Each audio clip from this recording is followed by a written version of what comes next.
Alors, il y en a un en Bretagne, à Cancale, qui s'appelle Olivier Rollinger. J'adore. Ça, on le savait. Et puis, il y a une personne qui vous connaît bien, qui est journaliste gastronomique au Figaro, c'est Colette Monsat. Et tous les deux, ils ont accepté de croiser leur regard sur vous, Michel Troisgros. Aïe. Michel, il rentre là dans la salle, on rigole, parce c'est un sourire, Michel. C'est quelqu'un de jovial, mais qui peut avoir des angoisses de cuisinier, qui veut créer.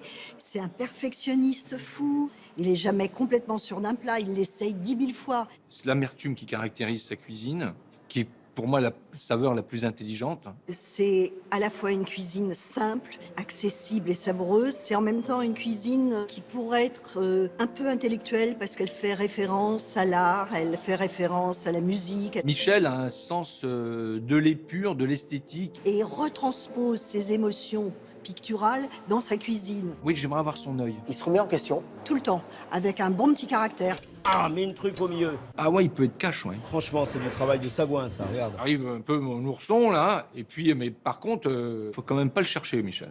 Quand on discute avec Michel Troisgros, il faut savoir qu'on parle aussi à sa femme et on parle aussi à ses enfants. Michel, il n'existe pas. Il existe Marie-Pierre et Michel. Et c'est souvent Marie-Pierre qui, dans la cuisine, fait des choses délicieuses que lui réinterprète.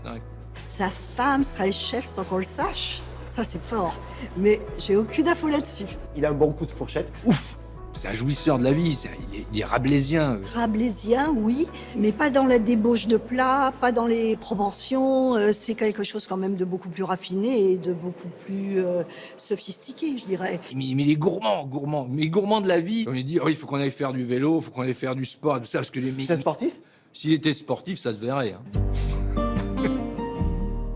Qu'est-ce que vous savez de lui et qu'on serait très surpris d'apprendre? Il y a une chose qu'il sait pas très bien faire, que je trouve navrant, et j'essaie depuis des années, qu'il sait toujours pas très bien faire, c'est ouvrir des huîtres.